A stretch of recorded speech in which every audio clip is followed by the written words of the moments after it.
provedli. No strašně. Jak to dali do toho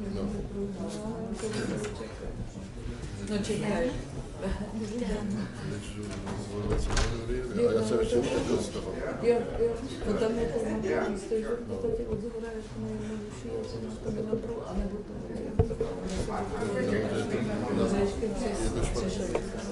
tam to je to špatné, a tam je taky. A tohle je že když se dostaneš na Wi-Fi, tak je to strašné. Tam je zase od spodu. Dobré ráno, dámy a pánové. Good morning, ladies and gentlemen. We are very proud to have Dr. Holm, one of the best innovators guru, if I can say that way, from Sweden. He is the founder of Ideon Science Park in Sweden, Scandinavia, and he's a senior advisor on innovation system in many countries: China, Australia, Indonesia, Russia, and maybe I can continue much longer. And yeah, so we are really very glad to have you here. And before you start, let me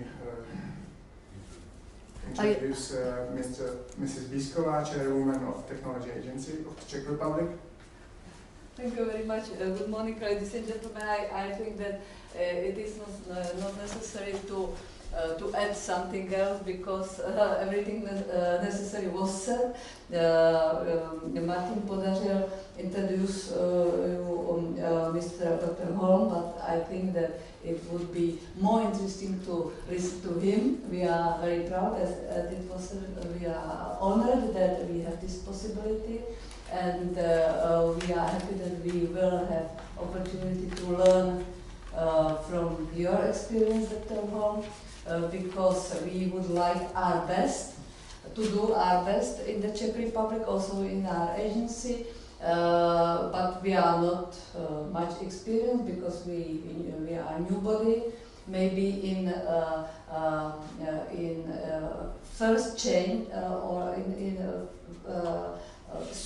we are one step before innovation because we support applied research, but all activities are oriented into innovation because our society, the whole society in the Czech Republic is not innovative enough. We have very innovative and very skilled people, but we need to do a lot, and so in future, and we are very happy that we will have opportunity to listen to your experience, and so welcome, and we will listen to you. Thank you very much.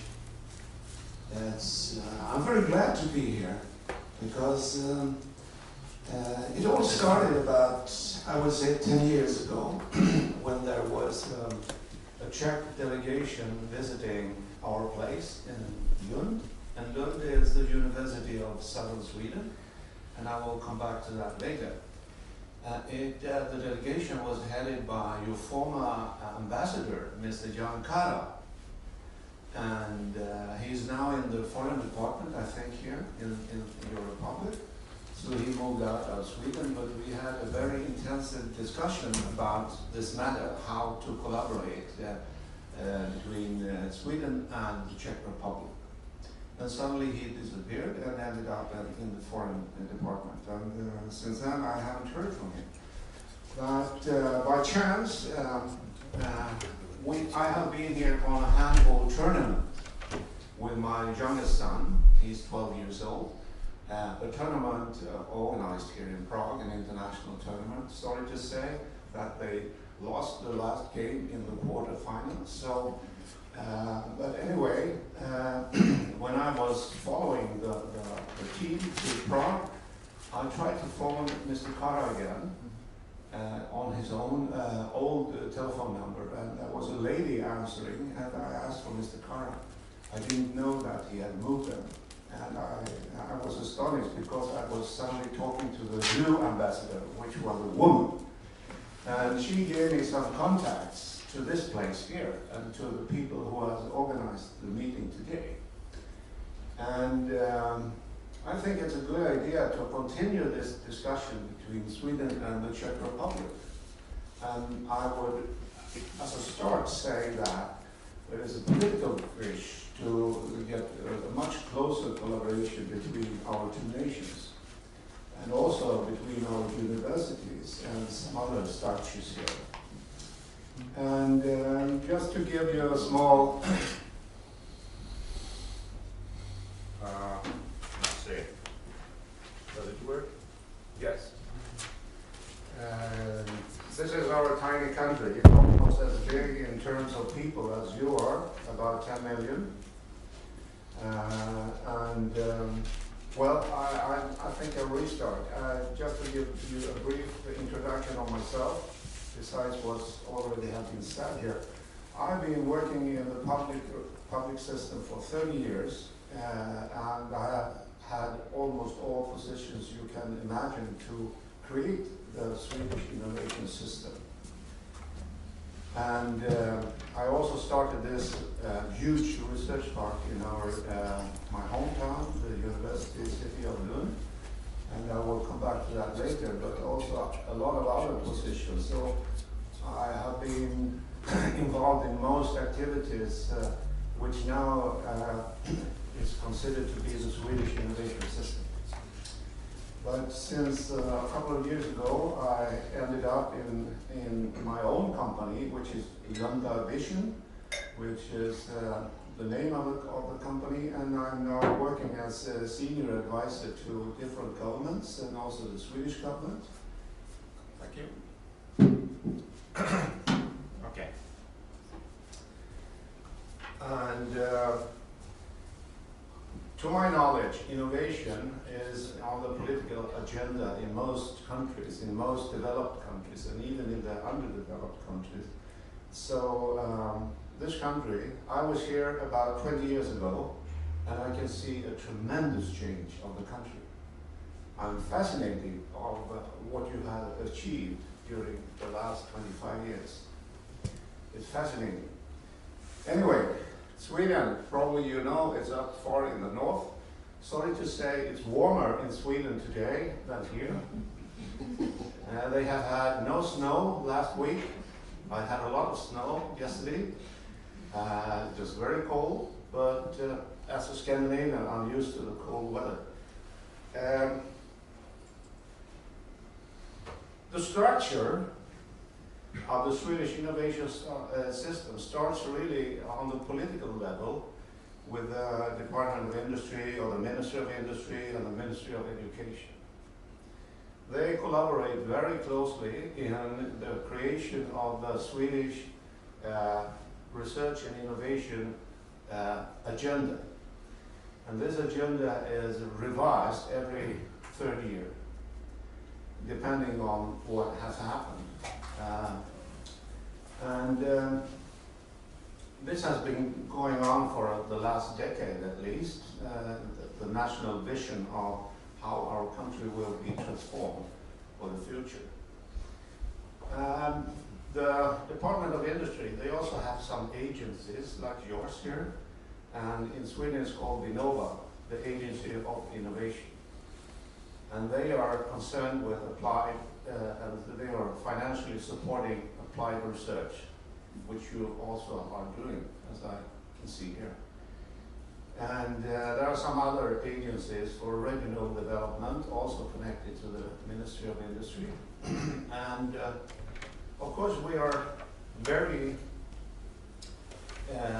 eager to develop different regions in our country, because the regions are really different. If you're working up far up in the north, or down in the south, or in the capital of Stockholm, you have different opportunities to develop the regions. So they are adopted to our system. And of course, we also collaborate with all universities, all our institutes, and of course, the industry itself. For your knowledge, we have a university law in Sweden which claims that universities should work with education, research, and distribution. They have to distribute the knowledge. in one way or another. It will not end up in a paperwork, because paperwork will never contribute to our economy. So most of the papers will be scrutinized, and somebody will figure out if there is some economic potential, and I will tell you how this is done. And this law was changed about, I would say, 15 years ago. Before that, everybody was writing papers and distributing them to about 40 persons around the world with my money. And this has really been changed now. We also have, and I will cover that, a national incubator system where paper is turned into companies. I'll come back to that later. And of course, the incubators are, in most cases, located to our science parks. And we have about 40 of them now in connection with all of our universities. And the first one was the one mentioned here, Idion, which I started in 1983. And so far it has produced about 900 companies. And about 70% of them have a connection to the university, or they have emerged from the university. And they are now employing about 30,000 people. So it's possible to do if you turn your papers into something useful. And this is not rocket science to do this. It's, and that's why I'm here, to try to start some kind of collaboration where you can have what I call a shortcut. You don't have to do all the mistakes we have done, and this could probably be done in 5 to 10 years in this country, instead of 35 in our country. And I will also cover that this is, of course, in connection with a financial system, with a financial system which will move in different parts of the process. And as you can see, we have in the National Investment Fund as one partner, and I will show you some more. We are also in our innovation system very keen on taking care of the already existing small companies, the so-called SMEs. Because about half of our population is working in this kind of traditional, non-academic companies. And they need to have new knowledge in one way or another. Otherwise, they will die. So that's also part of national innovation system. So it's not only about advanced academic things like molecules. You have to give the traditional SME a kind of digestible soup where you turn academic knowledge into something understandable. Most of the papers have to be rewritten in a different language. And of course, and that's done by, especially you see a national one called ALMI, and they are covering the country. Of course, we're working with the private venture capital as well. As I said, the total population was at one time 9, now it's 9.4. The GDP is quite high compared to other countries. And the expenditure for R&D is the second in the world, about 3.6. It's only Israel that is worse, with 3.8. As mentioned here, I am working with Indonesia, and they are spending about 0.08, which means nothing. And a lot of other countries, they are spending not too much money on R&D. I don't know the figure of this country, but 2%. But about more than half of the whole money is in private sector. Industry. Yeah. And in industry, and it is invested by industry, from Yeah. industry to industry, not for collaboration between academia and industry. Okay. This figure, 3.6, is about half public and half private. And I will show you later. Sweden is heavily depending on advanced technologies, and probably you have a lot of products here produced in Sweden, a lot of brands which have been developed in our country and is now exported because we don't have an internal market. We have to export globally a lot of things. And as you know, paper is a big thing, metal, advanced technology in metals, and engineering, automotive. Running out here this morning, I can see a lot of Volvos, that's one example.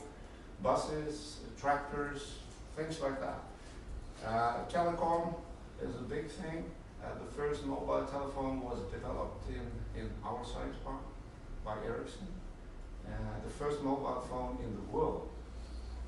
And they still have a unit back home. Now it's called Sony Ericsson, but they have about 5,000 researchers in the city. And they are all no production because that is nowadays in Asia, as you can imagine. But they are developing the future mobile phones, you know, the future system for telecom. And of course, you know, we have a defense industry, which is debated now because one of the big buyers is Saudi Arabia, and there's a big political question back home now. And pharmacy is a big thing, also based on close collaboration with universities. The food industry, and especially the functional food, which is the healthy stuff instead of the non-healthy stuff, is a big thing, and a big export activity is going on around the world. Also, as you can see, most of this is a connection, very close connection to universities in Sweden. Environment, the green technologies is a big export thing for Sweden nowadays. And we are exporting a lot of different technologies and things around the world. Packaging, probably you have bought some package from Tetra Pak. It's a big, big thing, and the headquarters is also in the city. And the total, it's one thing to make a cartoon like a square, but it's quite another thing to have some food in it. So this is only possible with the deep collaboration with the science. And they are hiring a lot of people from the university. So, how can innovations be turned into business and economic growth? I think this is on the political agenda in this country. And I would like to start not with innovations, but with inventions. Inventions, that's the scientific finding. But it's not normally an innovation. It could be a scientific paper, a finding, a scientific finding. But to turn inventions, good morning, to turn inventions to innovations needs a process to make paper into money and to employment. In many cases, and I would say, especially in the political society, they cannot see the difference between inventions and innovations. They think that university will come up with innovations. That's not true. Innovations could be made by support by a structure like yours. When you find an invention, you can figure out how to turn it into an innovation. And I would say this is one of the main objectives of this agency in the future. Because when you come to innovations, you can suddenly see a company, you can see a service activity, you can see like a new thing for hospitals, you can see employment, you can see export, you can see a lot of things, and you can see economic growth. So I will give you the shortcut. I usually claim that a full-scale innovation system is really a vital part of a modern infrastructure. I have seen a lot of trams, I have seen a lot of bridges, I have seen a lot of trains, I have seen a lot of traditional infrastructure things in this, only in this city here. But I would claim that a vital innovation system is as important as all the bridges you have over the river.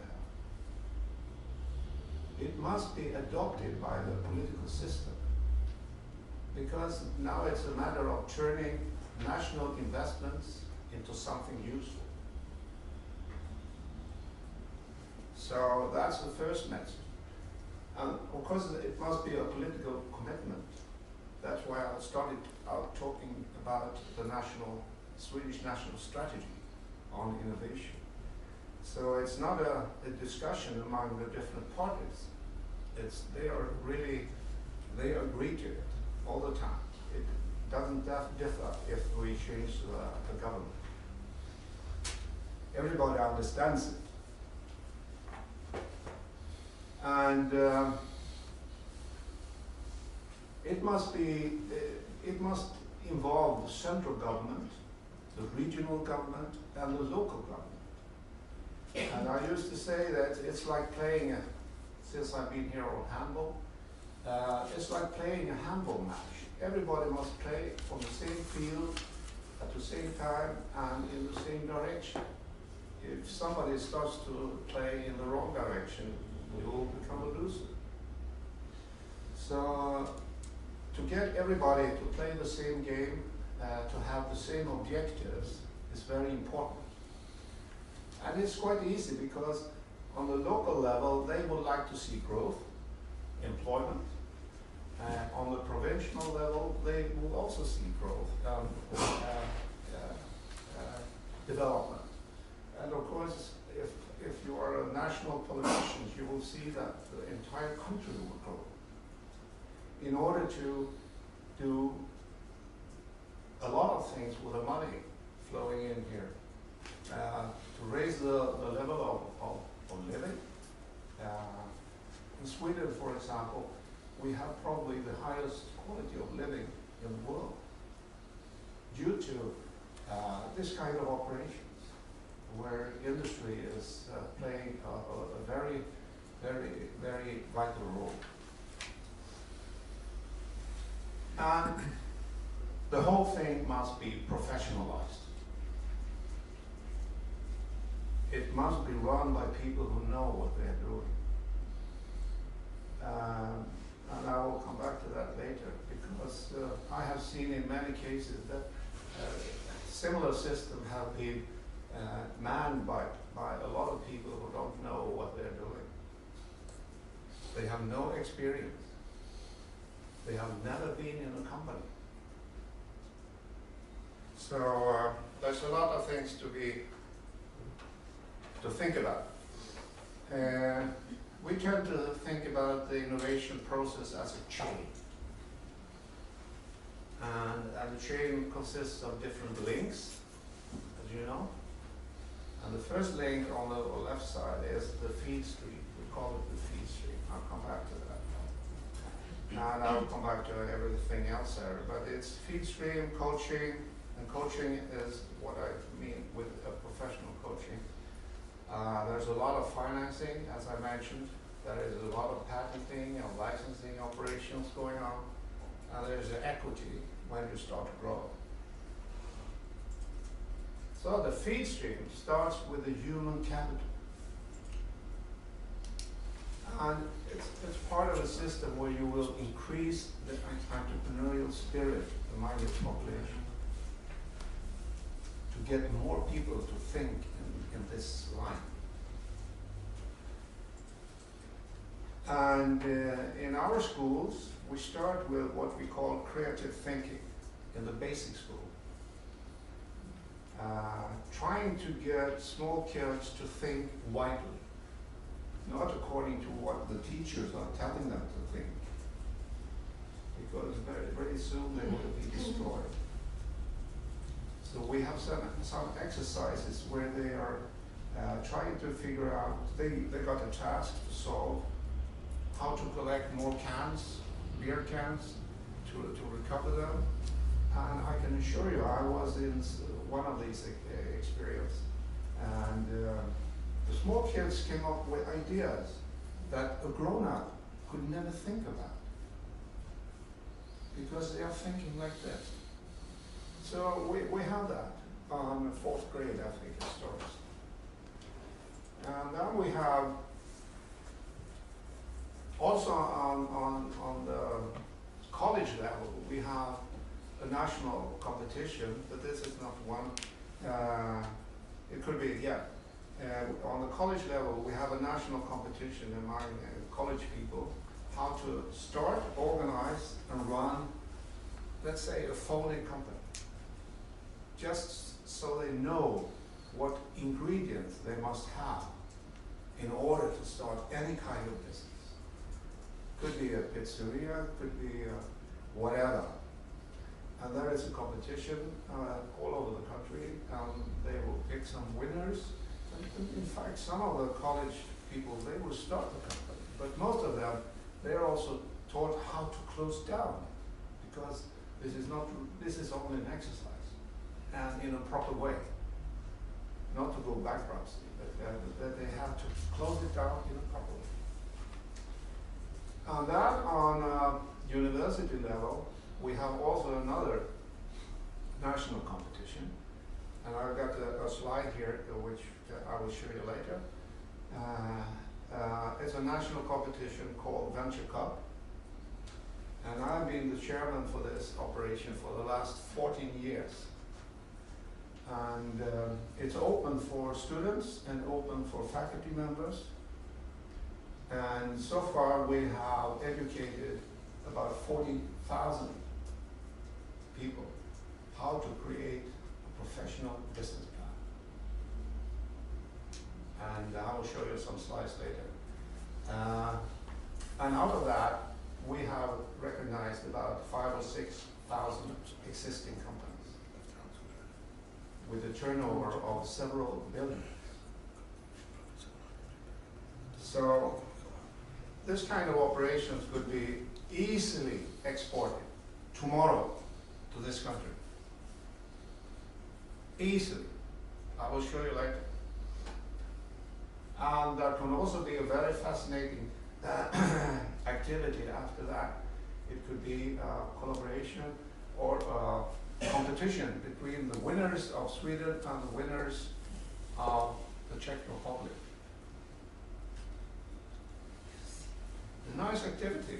Yes. Yes. And the feed stream will continue because traditionally university they are not organized to this. So during the last 10-15 years, the university have employed external people from industry to become a group called TTO. Oh, sorry, I'm on the wrong slide. Well, at the university level, we are also now, we have a master's program on practical entrepreneurship. Before that, we had a kind of a theoretical education where people were taught by books how to run an entrepreneurial business or whatever. And the teachers had never started a company. So that was changed, and most of the teachers now are recruited from industry.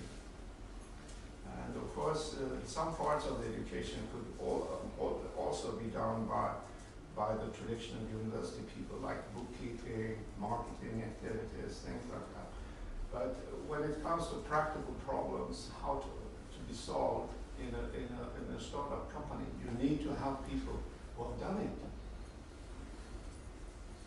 So we have now a master's program, which is also for export, for example, to Indonesia. And now I come to the TTO offices. That's the internal structure of the university, running around in different departments, trying to figure out who is doing what and why. And what kind of commercial potential could be found in what they are doing. In most cases, they can't see it by themselves. And a lot of these people are PhD people with different skills in life science, in ICT, or whatever needed. And the Lund University has a group of about 20 people covering the 8 faculties. Trying to figure out what are they doing and what can be used for the innovation process. And this is easy to organize, because suddenly you get more out of your papers, the scientific papers. Then we come to the physical structures. And I have been engaged for many years in the creation of the national incubator system. In the incubators, people from the venture club activity, from the university activity, they are more than welcome to come to this physical place where they can sit down for free for 1 year, and they will be supported by business developers,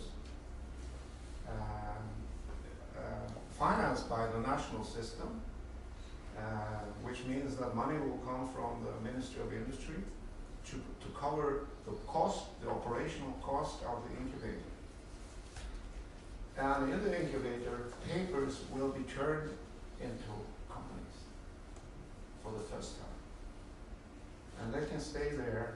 We have several different incubators. There is one for life science, which is complicated things when you go into medical technologies and things like that. So they have their own mentors and developers.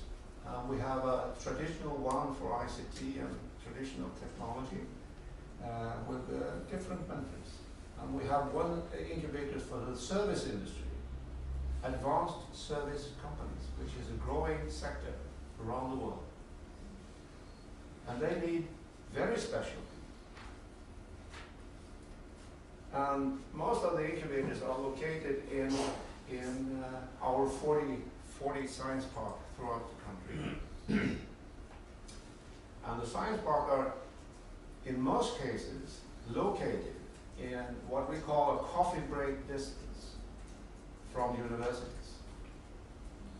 Which means, probably I can show you some pictures, which means that you can run a company on part-time, and you can be a teacher on part-time or a researcher on part-time.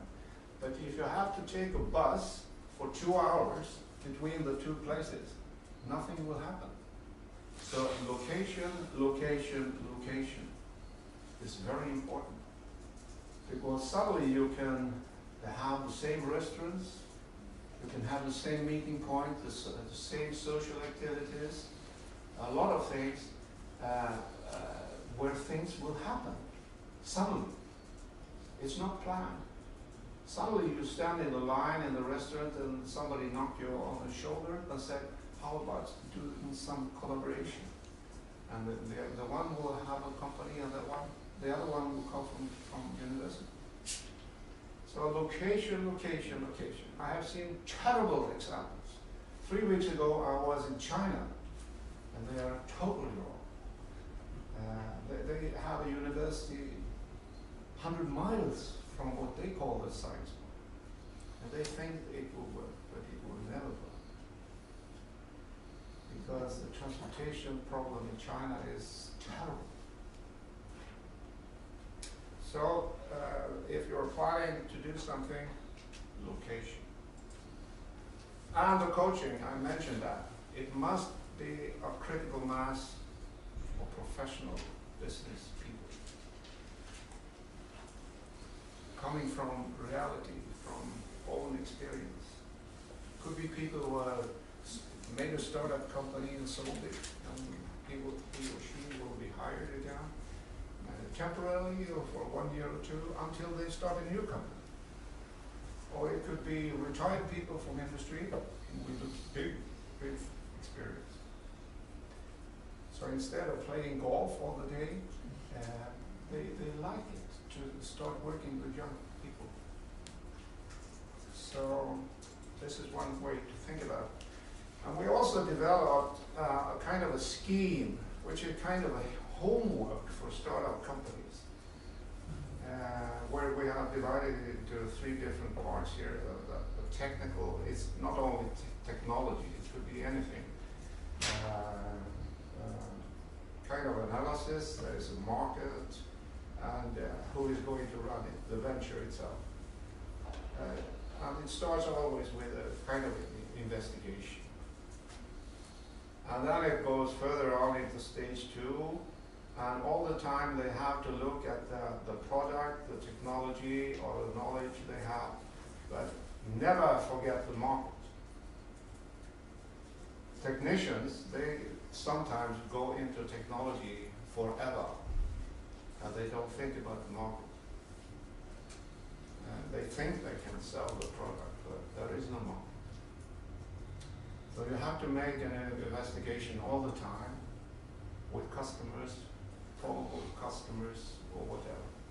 And of course you have to organize your company in a proper way. Not only relying on friends, fool, and family, but try to organize it in a professional way. So this is a kind of homework for the startup people, for the mentors. They can check, have you done this? Why not? It's a very good measure for the venture capitalist. Have you done this or not? If you haven't done this here, you will never get some money from me, at least. And this will reduce the risk for the private capital, for my money, taxpayers' money, and the private money. Because it's a risky business we're talking about. But to have this kind of a homework scheme, where you can check out what has been done and what has not been done. It's very good. Of course, you can't use everything on this here, and it must be changed from time to time depending on what kind of company you're working with. But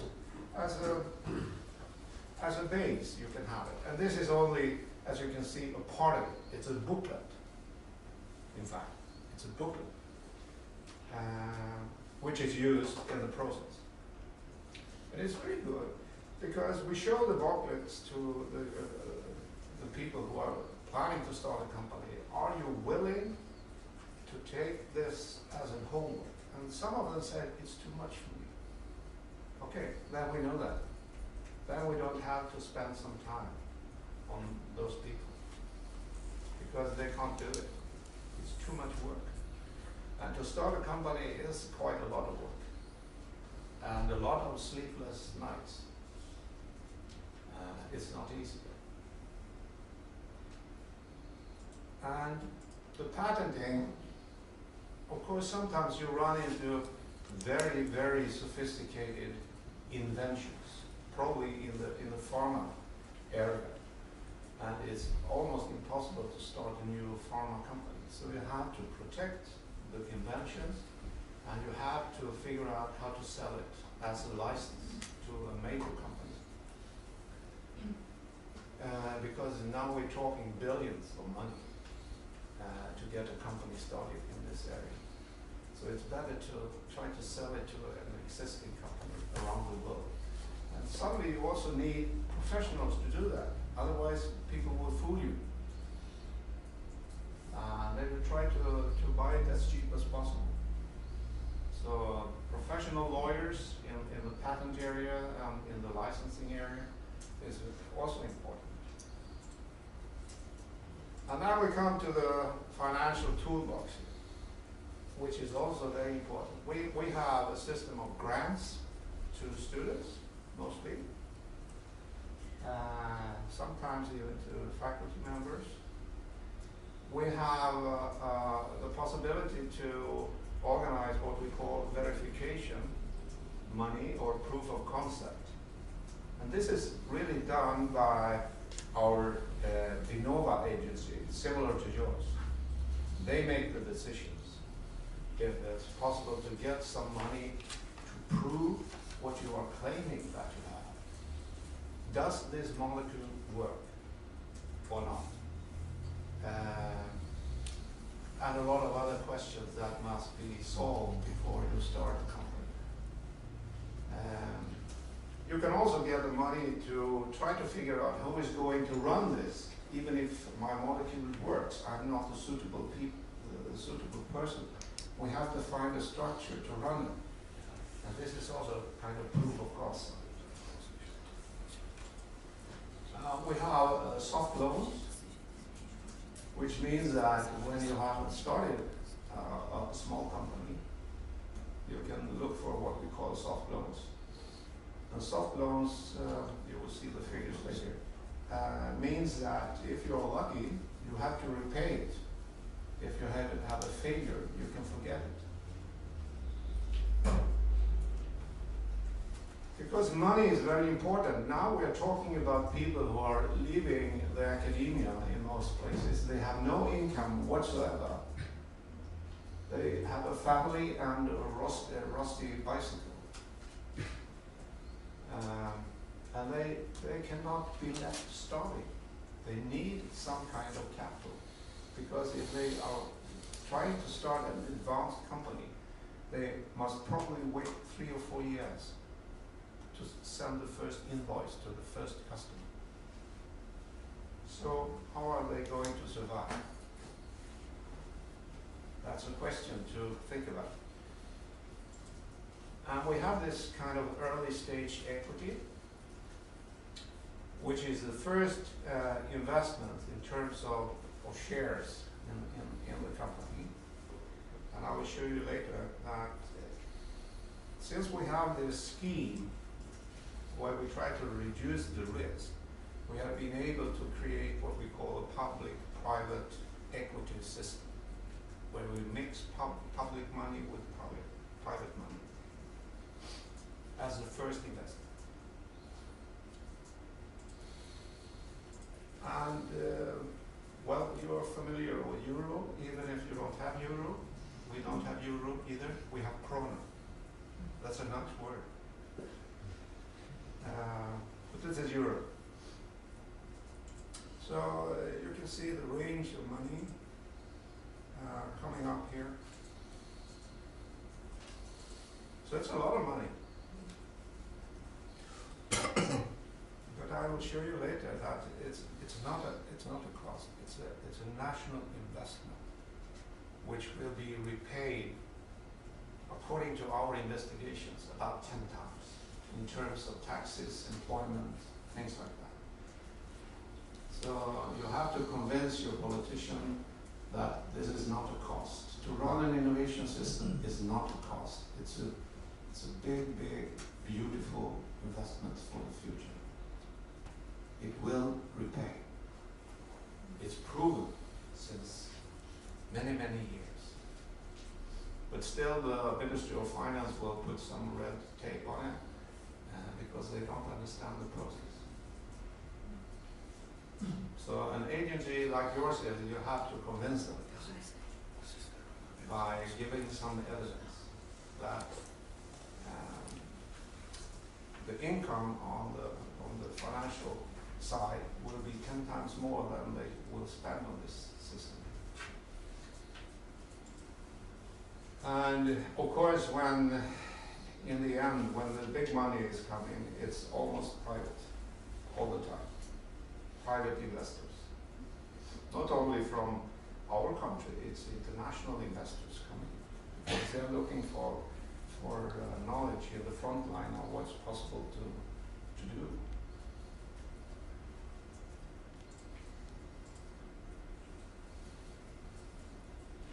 So this is also a task for an agency like this here, to get closer to the private sector, try to figure out how to invite them to take part in this system.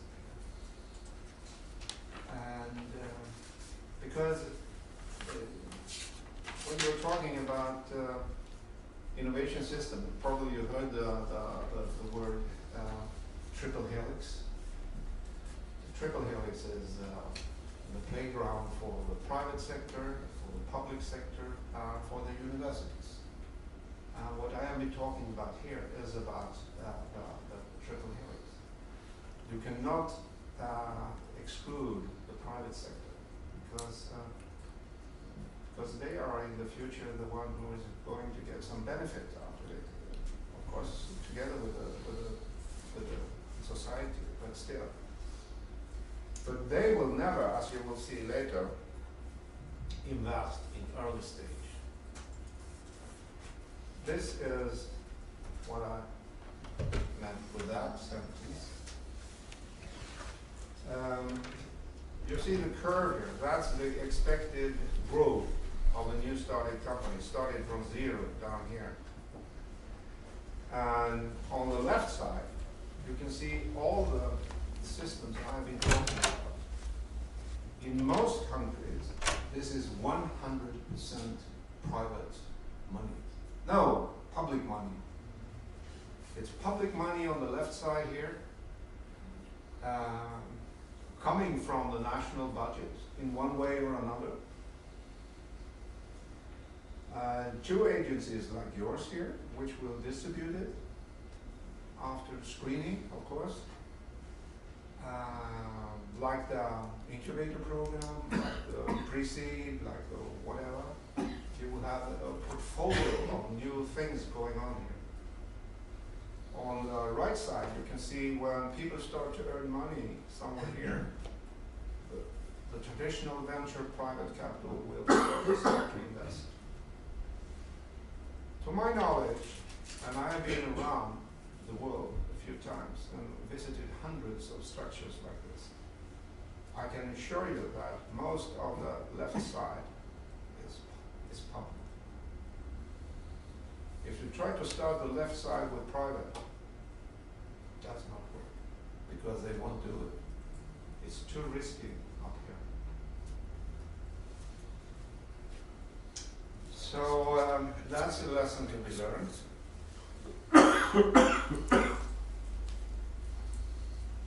And through the history we have been able to create thousands of scientifically based brand new companies, which will be the future of our economy. And as you can see, they will cover all the industrial areas I've shown you in the beginning. Because up in the north, our universities are very involved in the paper and advanced paper and fiber industries, and they are not making papers anymore out of the fibers. They're making quite different things. You can't imagine what they're doing. But they are using wood, but for quite different purposes. And that goes for the ICT and a lot of things. And as I mentioned, we have been able to create 10,000 of employees throughout the country. And of course, if you involve the SMEs in the innovation process, if you transfer yesterday's knowledge in a suitable way to the traditional companies, they will start to grow. But by tradition, university, they will never touch traditional small companies. There are no systems. I have found out in most cases, this is a major problem in the EU, how to get university to start collaborating with traditional small companies.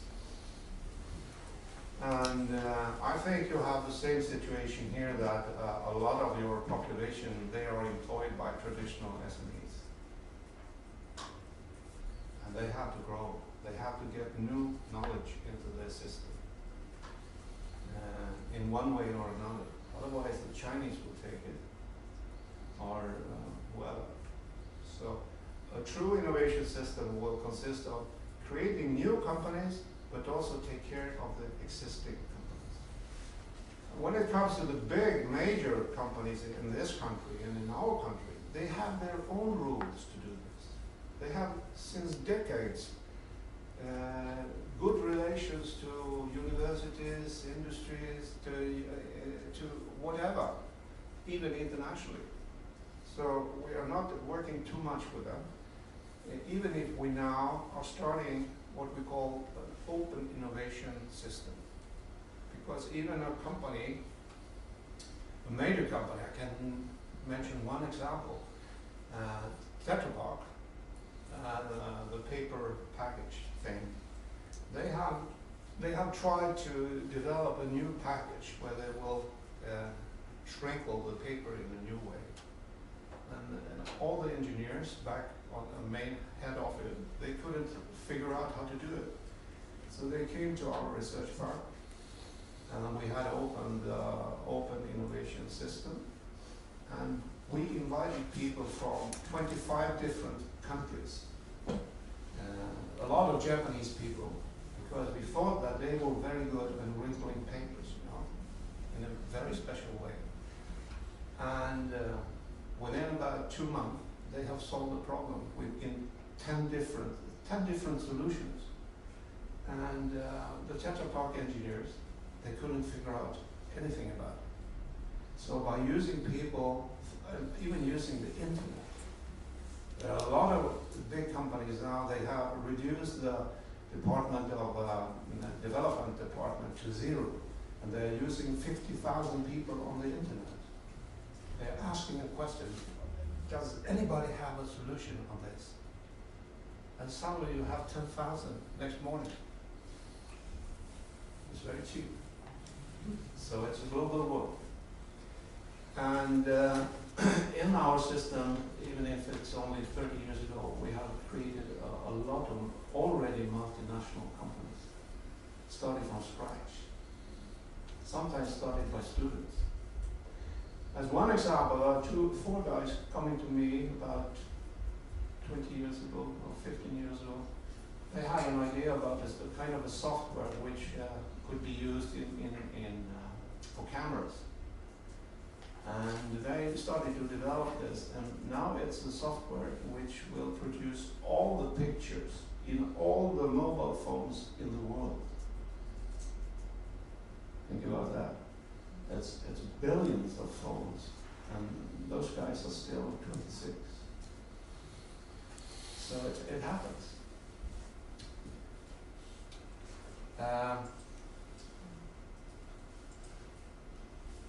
Yes, once again, technology transfer to SMEs. Don't forget that. Because innovation tends to be a discussion where you should create new companies based on new knowledge. But these guys need yesterday's knowledge, which is standing on the shelf in some labs or some institutes, but it's not transformed. It's not distributed. So I've been involved, as you can understand, in a lot of activities, and this is a major question for a lot of nations now, how to turn the national investment in education and research to something useful for the national economy, for the employment, and things like that, and for the future, of course. And I will show you some more slides, because this message has been transferred to some other nations. And as I said, 4 years ago, I started to go to Indonesia. Everybody was going to China, and I've been to China several times, and I thought it was too complicated. It's a complicated country and complicated people. So I started out with Indonesia. And they started from 0, because they are surviving on a commodity economy. It's oil, gas, palm oil, metals, things like that. 100% of what they consume is import. They don't have a sophisticated product. Not one, like the Russians. And the president invited me to give a speech in front of all ministers, and I gave a speech, how to transform it, and it was 4 years ago. And since that, we have had a lot of seminars and meetings, and together with my university, Lund University, the biggest in Scandinavia, we really delivered a proposal to the Indonesian government about the creation of a new national innovation system. And they bought it. So now we have, last November, we had what we call a crash course for people from ministries, from agencies, from universities, they were about 50 people coming for a 2-day course where we gave the basic. And now they have decided that this will be expanded to about 100 people on a 4-week course and in Sweden. And after that, we're going for implementation, which is a 5-year plan. And it's financed by the World Bank. It's a kind of $100 million thing to turn this fourth largest country in the world into a much more R&D based country. And it will take a lot of time because they have 17,000 islands and about 247 million people and about 50 provinces which have different needs. But they have decided to go for it. So this is a big thing, and a lot of university activities in the Western, they are oriented toward Asia. But before going here, I talked to the Vice Chancellor and to other people in our university, and they would like to see a much closer collaboration with countries like yours.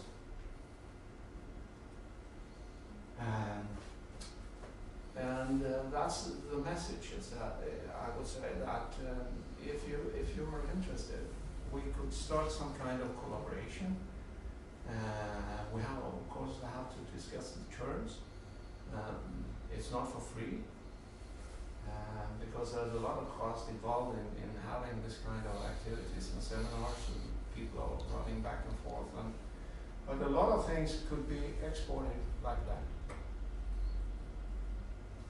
And it could be organized by this agency. And that would be very nice, in fact.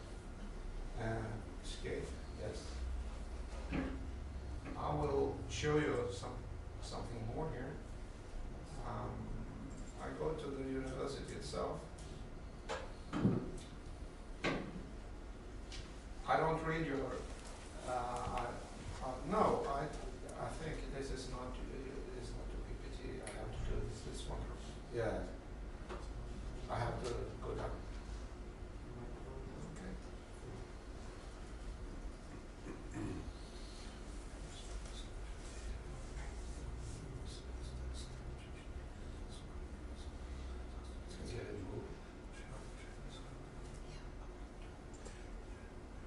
I think so.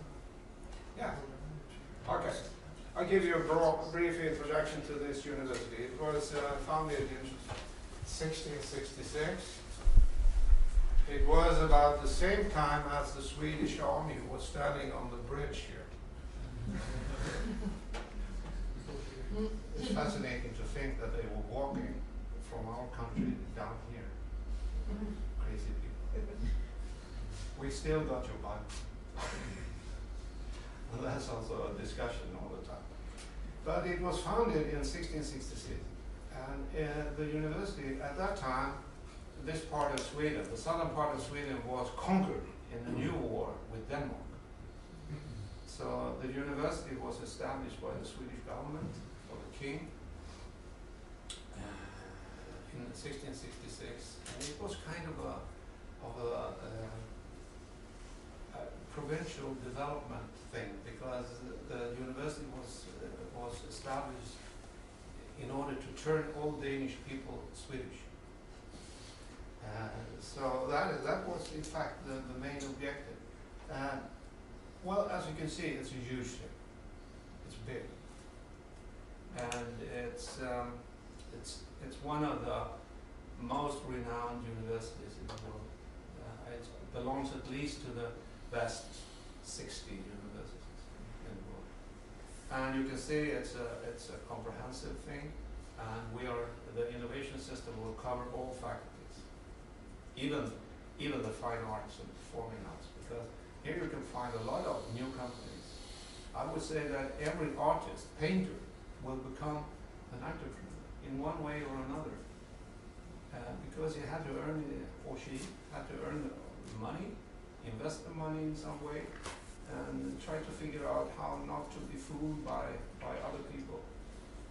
So you can create companies all over and give them some lectures. And this is the vision. I can leave this here and you can read it later. But we are talking a lot about cross-boundary collaboration, not only between faculties, but also between countries. And internationalization, of course. And yes, this is some figures.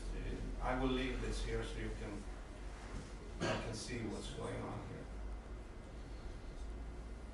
And so this is a potential partner for this country. And your agency. And this is the internal innovation structure of the university. A lot of other things will come in other structures, which I represent more or less, which some of them pass the internal structure as well. You can see they have some companies coming up here. A lot of money, in fact.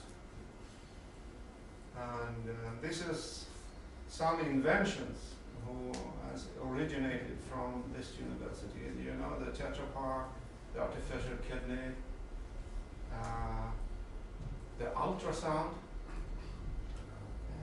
All of us have been treated by ultrasound equipment. This is asthma medicine, a worldwide thing. Nicorette, who is a smoker here, can buy some. And the funny story is it was a project started with the Swedish Marine, because in the submarine they couldn't smoke. So that was a project financed by the Swedish defense, more or less. Now we got this. And Proviva is a probiotic oatmeal drink, which is worldwide now, more or less. Yeah, it's a lot. Bluetooth has come up from this university. There's a lot of things. Let's see. Yes. And now we're getting the Max 4 lab, which is the next generation of a synchrotron. It's a huge investment for the Swedish government. It's in the range of 4 billion Swedish crowns, which is 3 times more in your crowns. So it's a huge thing, and it's finished now, and it starts operation in 2016. And then we have the ESS, the European Spallation Source, which is the biggest R&D investment in Europe ever. It's a collaboration between 17 different EU countries. It's not an EU project, so the Swedish government had to negotiate with 1,600 other nations. I think you are included. I think. Yes. Yeah. It will host yearly about 5,000 researchers. It's 100 times better than anything in the world. And in the future we can see new energy system, new material, new biologies, and a lot of new things that you only can imagine. And of course this needs an innovation system, because these guys and girls, they will come up with tremendous inventions, which must be turned into something useful. So, and the location here was decided very much due to the fact that the university was here. The major airport of Denmark in Copenhagen was in 20 minutes distance, and the research park and the innovation was in place. Otherwise, this tiny country shouldn't have this, because it could be in Germany or in Britain or whatever. But since we had the system, everybody decided this is the place. And in connection with this here, there will be an entire new city on this field here, with about 50,000 people.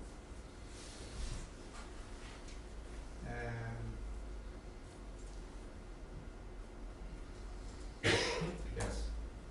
And this is a research park today, or part of it. This is the part called Medical Village. All of this here is only for life science.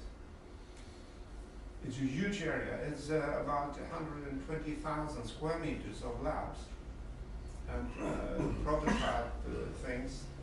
And this is one part. On the other part, I think there is a picture here. There's a similar structure for the traditional science park activities, but this is the science park for life science.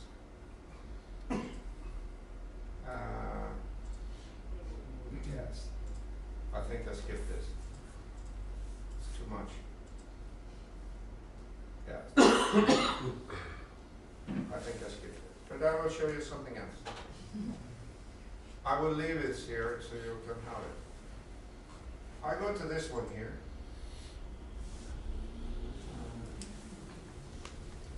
Here? No? And then, okay. This is a venture cup thing which will involve students in connection with all universities throughout the country, and also faculty members. What is it? Quite simple. It's a non-profit organization which will help people to realize their business ideas. And it's supported by all Swedish universities. About half of the budget for running this operation throughout the country will come from the public sector, which includes the university, and half of it will come from the private sector.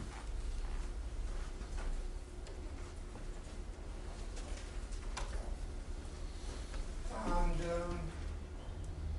this is one of the winners, 2010, and I have to sign a check to the national winner. Very sophisticated things from the Institute of Technology in Stockholm, in connection with KTH, which is one of the most famous universities in Sweden. Well, you can see they were winning in your money about 600,000. It was a national prize, but they had also been winning the regional prize, so they got a lot of money. So we are, sorry, this is Swedish. We are dividing into north, east, west, and south. And we have 4 different structures covering provinces or things like that. And this is in fact one of the most important structures to deliver what we call raw material, human capital.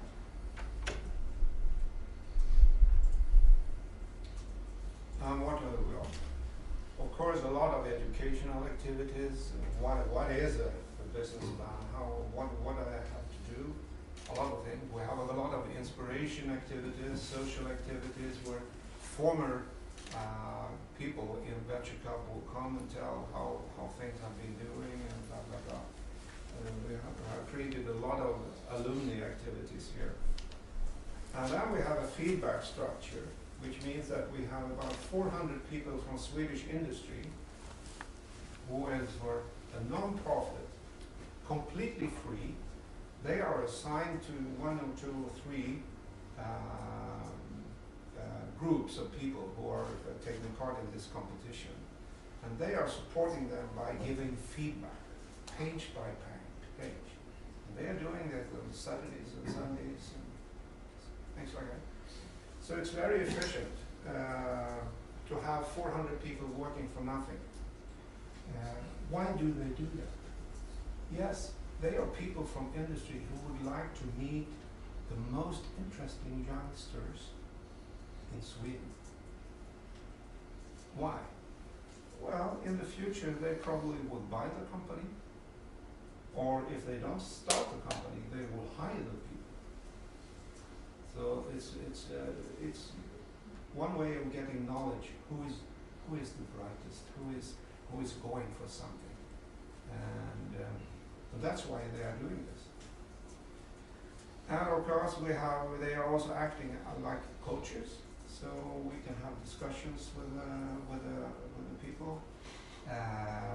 And we have 2 competitions a year, one in spring and one in autumn. And then we have a national, and we have a regional finals in 4 places, where we will pick out the 3 best, and they will go to the national final, which is now in June, and they will earn some more money. And they will also get coaching from for 1 year with McKinsey for free. That's their contribution to this year. And it starts with a competition about the business idea. That's only a 2-page thing. What is your idea? And it will be measured by a jury, also from industry and university, a mixture. And then they have to make a draft business plan, not finished, and it will be read by our mentors and things like that. And then they have to finish it. And then they go to the national final if they're lucky. And we have had about 12,000 contributions during the period. And the contribution consists of a team. And the team consists of 3 to 4 persons, usually. And it's a cross-border team. It could be somebody from the Department of Economics, some engineers, some people from Jura, from whatever, from medicine. And they create a team about some idea. And altogether, about 40,000. And the total cost is nothing. I run this operation yearly on the total budget of 64 million of your money. And there's a staff of about 20 people, including the prices here. So it's compared to what the total cost of Swedish agencies, it's very cheap. Because I have 420 people working for almost no money. And this will continue. And when I was here, I just got a mail that the regional final is going to happen now. In 4 regions, and they're picking the winners for the national final. So that was that.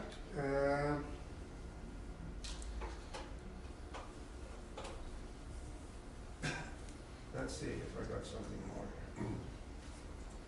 I have to support me. Is that the data, the computer? I mean, it's already here. Okay. I'm trying to see what I'm going to show you. Oh, this one. Starting? Yeah. This is only to show you what we delivered to Indonesia after 4 years of discussion. So it's a total national innovation program which will be run for a couple of years, and it will cover all areas.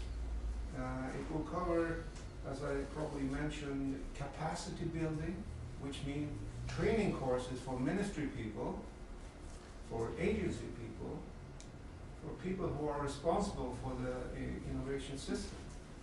It will contain training courses for university staff. It will contain probably export of a venture capital activity. Training courses how to establish professional incubators, professional science parks, and a professional financial system. All ingredients in a true innovation system. And it will take some years, but it will, as I said, not take 30 years as we have done. And as I mentioned, this is a similar program could be arranged in this country. If the ministries would like to have it, if you would like to have it, and I think it's an opportunity to give all the personnel here quite new task in a way, a new opportunity to take part in a huge movement which is now moving around the world. And hopefully, I think that your government would like to see it. And politically, I know that's the case. So, I think in some way we should continue the discussion, but it's up to you. Thank you.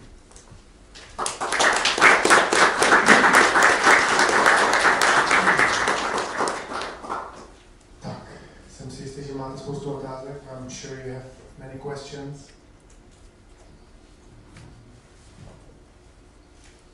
Maybe some comment. I think that we have. Thank you very much for this lecture. It was very interesting for us, and I think that we have all parts of this system that was presented for us, and but they all parts of chain don't work together. Maybe it is a little problem in the Czech Republic. Sorry. It's not a change. Yes. And there are troubles here, and I think it would be very interesting for us to work together, to use your experience how to work together, all these parts, how to collaborate. We also in our agency we see that a lot of activities could be very cheap and very useful and very effective. But I have to say that we have some problem with in the whole system because we have very strict law. We have special law for support research and development from 2009 for research, development and innovation. And now we are in process of changing of this law, and so maybe now is the right time for discussion. Also we are with our foreign partners how to change it, because we also want to have this effective system for innovation. Because spirit in our universities, especially in universities, is not, or also in maybe in the Academy of Sciences, is not the same than in your country, because we look for high science, but we don't speak about useful, how we can be useful for the whole system, for people. And this is, I think this is the main reason why our system is not so effective than yours. So I think that there is a lot of possibilities how to collaborate. maybe it is necessary not only for us but also for different universities, and we try to tell them. Maybe people from the universities are here, I don't know.